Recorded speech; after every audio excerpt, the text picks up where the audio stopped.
But what I find interesting about this is the fact that I'm quite certain that Norbert would have something to say about this, because when we talk about football coaches, we see situations where there's some really alarming tension between the coach and the player, and I feel like sometimes we see coaches in football who sort of do that on purpose, just to be able to, as a method to get the best out of their players. So I get the feeling that there are times when the player does not like his coach, and that could, I get, I think Norbert can kind of like add to this, but there are players who would play better in situations like that, but I'm assuming there would also be players who would struggle in that kind of setting. So looking at it from that perspective, the relationship of an emotional intelligence coach and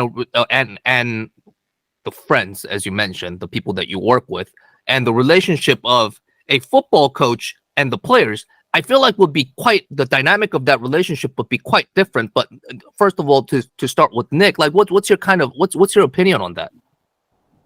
You picked the perfect point to generate performance and motivation in an athlete.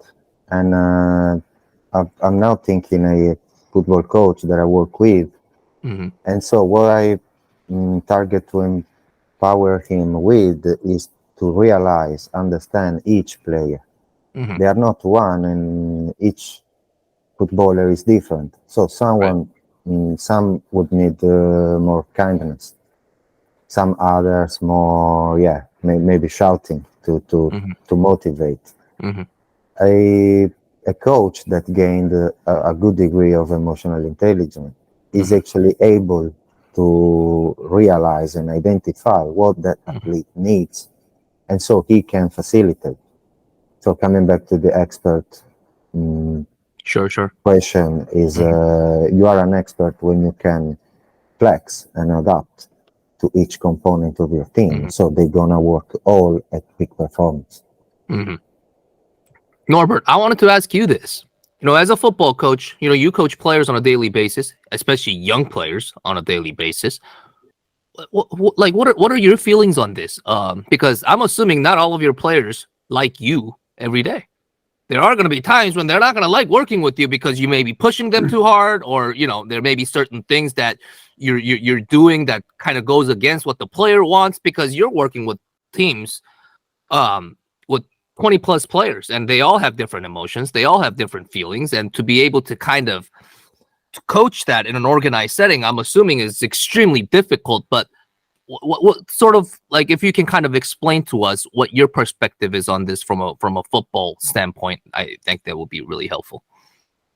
Well, as Nick said, everybody's different, right? What I do in the beginning, I tend to spend the first couple of days or weeks, if I could say, to get to know my players, why they play football, what motivates them, what do they want to achieve, who is their idol, I would say. That helps me already understand the player a little bit more. The backgrounds, the family backgrounds, if it's an older player, where did they come from, financial or work background. Regarding if they don't like me all the time, that's true. But I do always emphasize telling them that I'm here for them. And I'm here to make them better. And there will be days when they don't like me. But it's called tough love. It's called tough love. And I will push you. I will make you hate me, but I will also make you understand at the end of the day, or end of your journey, you will understand. You might not understand now, and it's fine. It's fine to be upset, but I will help you to get through that. So it's a continuous reminder to players that I'm here for you, even though that sometimes you're going to hate me. And that kind of gives me the feeling that it's more about showing the player and actually, as a coach, showing that you care about the player more so than playing a role to make them like you.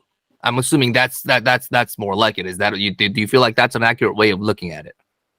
Absolutely, you hit the nail on the head. Absolutely, yeah. I'm not there to be liked. I'm there to be helped, and by that, I get the natural outcome of being, well, if I can say, liked or respected, but in a liked way. Yeah, yeah. So just be genuine, help people. Right.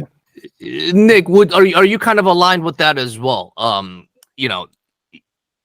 More so than being likable, by your players or your clients or your friends, what have you? Do you feel like the more genuine way to kind of explain this would be to show and to actually help the person understand that you actually care about his or her development? No, I really love Norbert's point about respect and likability. I might not like you, but I respect you, and this is a great relationship to have with the athletes. I mean, it's a life skill that you are transmitting to them. You might not like every one of your colleagues, but you must have to respect it. Like this is a social skill, and it falls perfectly under today's topic of emotional intelligence. Definitely, Norbert. I sense you are doing very good for these guys.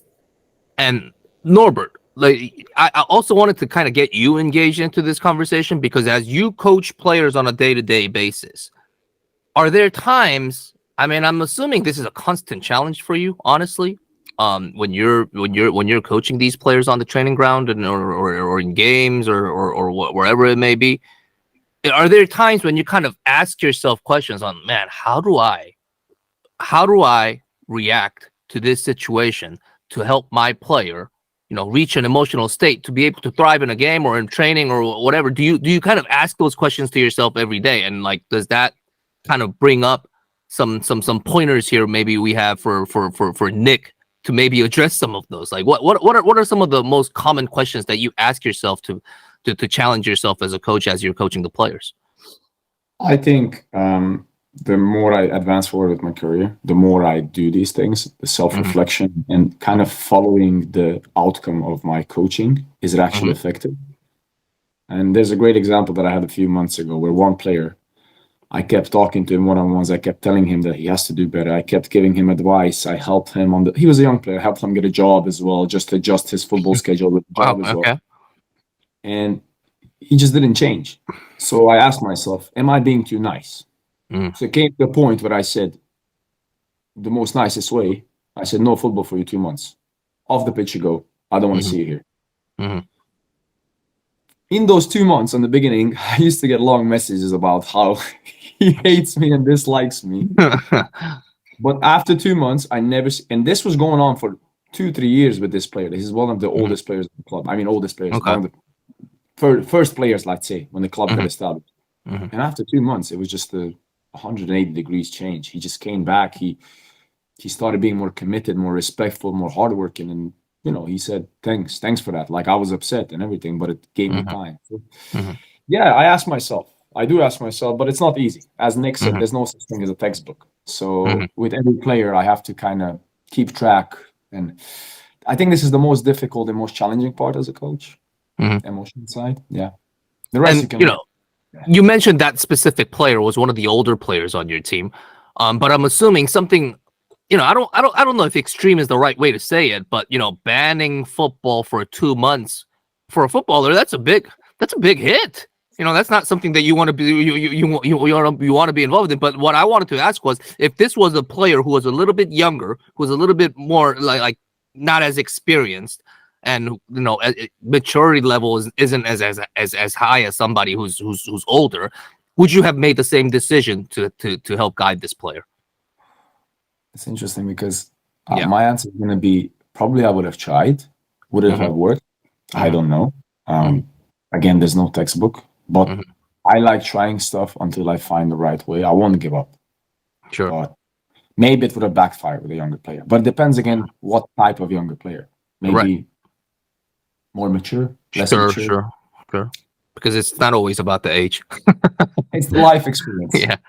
I heard a really interesting quote once someone told me, like, it's not about maturity, it's about life experience. And that's very interesting, actually. Yeah, it is. You when you really think about it from a, like a common sense perspective, without life experiences, you're not going to mature. So you can look at it from that perspective too, I guess. But Nick, what I wanted to ask you was, when we have somebody like Norbert here, who's coaching players on a day-to-day basis, he's going to run into his troubles as well, because, he's going to try different things to get the best out of his players. And sometimes it's not going to work. Obviously, a lot of times it doesn't work for the best managers in the world at the best clubs in the world who work with the best players. When that happens, do you ever see a case where, or maybe the better question, better way to ask is when as a coach you try something to help the player emotionally and it doesn't work, and you kind of have a feeling that this player or this friend of yours is kind of losing the trust that he or she had in you as a coach, what are some of the things that you can do to earn that back or maybe help kind of mediate that situation? I would point communication, and to build a good communication, I oftentimes suggest listening. Norbert said, I take time to observe. I think this is the crucial part. You observe, you listen, you ask questions. Means that in no one of these three phases, you said one word unless a question. Mm-hmm. So you need to understand the person in front of you before communicate. Sure. So if you develop listening, not listening to the words, but to the emotions. Because an athlete or even an entrepreneur, a CEO, a leader generally, it might be hidden emotions behind the words that he or she's not even aware of. So the capability of a coach that understands emotions is to foresee those emotions, place the right questions.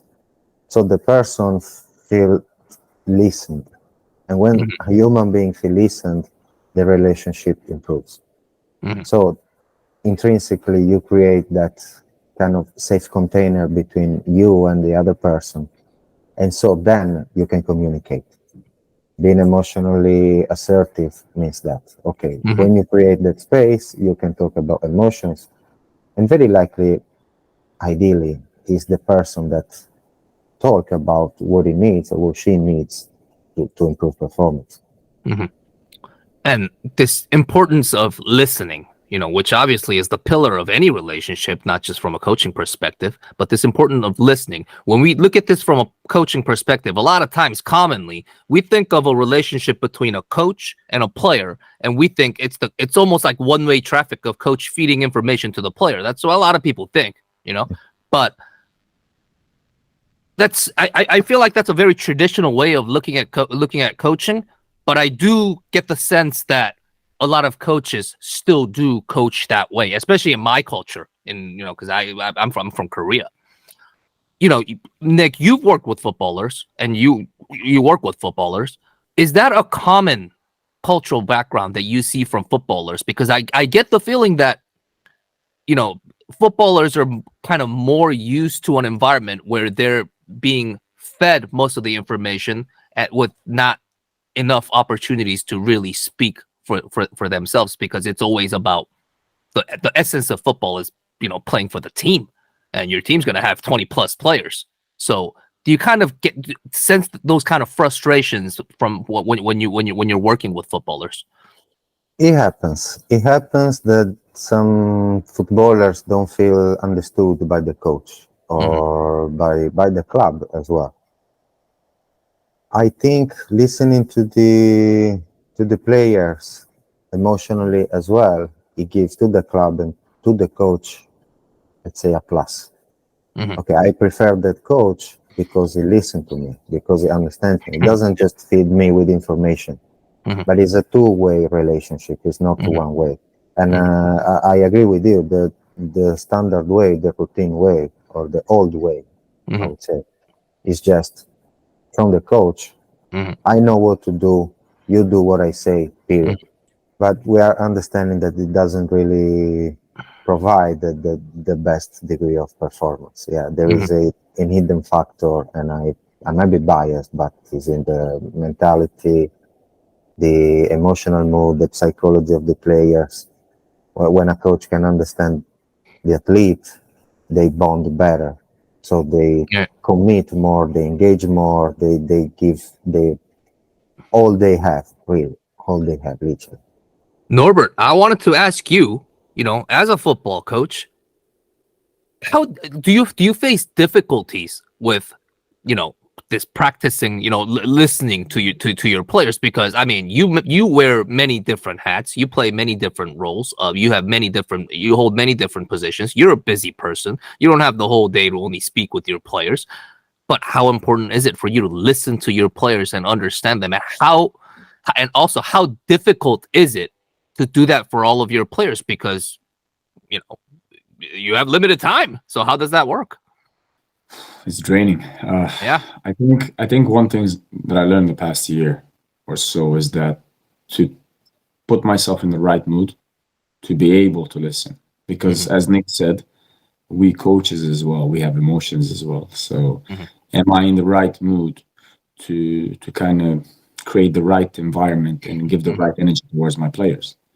So sometimes I think I was just doing the research another day, 90 to 95% of our lives we're on autopilot. So we're just functioning, but we're not really in the moment. Right. So in order to listen, you have to switch on, you have to be in your conscious mind, state of mind. And for example, for me, when I drive 3 hours to Norwich and then I have 2 sessions a day and I need to be switched on that hour and a half to be there for the players, it's mentally challenging. Sure. Am I always switched on? Probably not. Am I on autopilot? Probably a lot of times, yeah. But I do my best. I do my best to listen. I try to connect with players via messages. Once to every second week. Because then when I text, it's more a conscious response than a subconscious response. Then in the moment, sometimes, you catch yourself, you wander away. You listen to someone, sure. and then you just go away to, I don't know, La La Land, and then you come back in 5 seconds. It's not something that we do on purpose. Yeah. Yeah. No, and maybe this could be a conversation starter between, Nick and Norbert. But what I wanted to ask Nick first is, somebody like yourself, who plays the role of an emotional intelligence coach, who's coaching players to be more intelligent with their emotions. How important is it, would you say, it is for a football club or a football team to have somebody like that on staff to be able to provide that kind of opportunity for the players to kind of, to be listened to and to be coached emotional intelligence? Like how effective would that be to have somebody on the team who can help players professionally that way? I'm sure I'm responding biased now, but I think it's crucial. Yeah. It's fundamental to just having someone available for the athletes. It's going to provide them security. Right. If I don't feel good about my coach, if I don't feel good about a teammate, if I don't feel good about family, girlfriend, social media, press, I can go on for a long list of factors. There are factors that add pressure. Just having someone like a sports psychologist or an emotional intelligence coach in the staff is going to make them feel more secure. For the athletes, for the coaches, for the boards as well. Nick, I wanted to ask you about this, though, because, as a football coach, when you're a head coach of a team, you're the boss of the team. And when you have somebody who touches the players emotionally that a way that Nick can with footballers, I'm not saying that you are, but I can see how a lot of coaches would feel threatened by that because they feel like their toes are being stepped on. Do you have? I'm sure you've seen cases like this at different football clubs. As a football coach, how do you navigate through? I don't know if you can call it that, but like, how do you navigate through the politics of people being involved, like the capacity of their capacity kind of affecting your role? How do you navigate through all of that, and how do you make everybody come together for the best of the team? I think my best approach and what works better as well is to be in team with the head coach. Like I'm just an instrument in his toolbox. I'm not just coming again with a guideline. Okay, listen, coach, we're gonna do A, B, C, and D, and you're gonna be kind of a passenger. Right. I'm here to listen to you because I need to understand what are the strengths of the team, Where are Mhm. the weaknesses? Who between the footballers or the athletes bond better with each other? Mhm. Then what you want to achieve, what the club want to achieve.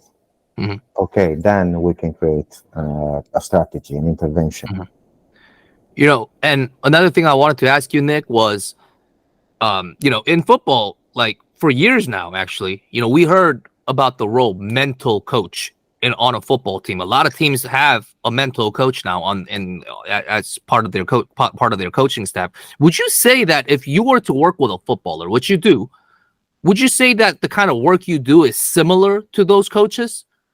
Because I remember speaking with Juan Carlos Osorio, who was the manager of Mexico at the 2018 World Cup. He mentioned to me how important it was for him to have a mental coach available to the players when his team got blown out 6-2 or 7-2 by Chile in Copa America. He talked about how important it was to have somebody there who can kind of walk these players through their emotions so that they can kind of recover from the trauma of losing so big in a semifinal of a big tournament. So would you equate the role that you can play for footballers, Nick, to somebody like that, or is this something different that we're talking about? No, it's not that different. It's similar. I mean, psychology and emotions, they really work together. I mean, we sense, we feel, and then we use our psychology, our intellect to process those emotions. Mm-hmm. So to build a mentality, to build, firmness in the mind. From my point of view, you need to tune into your emotions as well. It's not something cold, but it's something that involves emotions. But yeah, it's very similar to a mental coach. Yeah. Yeah. Hey, Norbert, I'm gonna ask you a very similar question because I feel like this could be a conversation, different kind of conversation, conversation starter as well. As a football coach yourself, Norbert, how do you feel about having a mental coach or having somebody like Nick as part of your staff to be able to help the players? Or is this something that you like, honestly, is this something that you feel a little bit more cautious about just because it's more of a, I don't, it's not the usual way to go about things, when you look at the traditional way of how football team is set up. So like what are your feelings on that?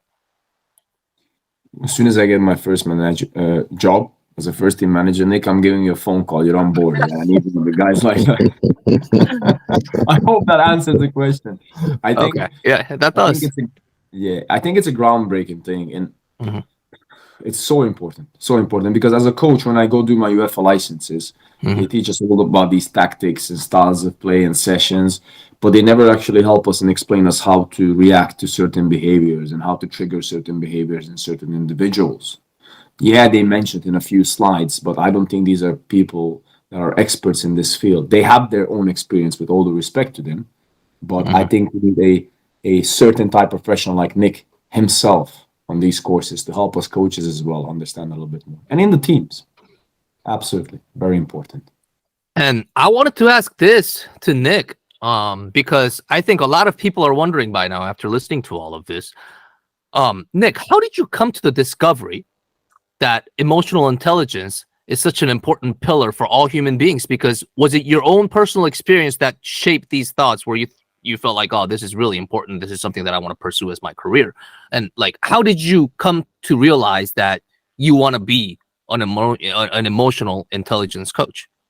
I would say, as I mentioned before, is who I am. I presume Norbert would agree that we coach as we are. You cannot fake. You must be transparent because human beings perceive it. And when you are transparent and genuine, the relationship improves. So I mean, this was a kind of long time ago, got interested in psychology and behaviors. Mm-hmm. So what is driving our behaviors is our thoughts, our intellect. So we rationalize how we want to act. But our psychology is influenced by how we are feeling. My tagline is we act as we think, and profoundly we think as we feel. So studying emotions, trying to understand how those emotions influence our intellect, how emotions affect our body as well, how these emotions are triggered, is something that to me is so fascinating. And then, of course, there is a way of sharing those information for the others as well to get tuned to identifying emotions. So we understand our rationale behind our behaviors, and understanding this dynamic, we can intervene and generate alternative behaviors that gonna make ourselves a better person, a better professional, consequently.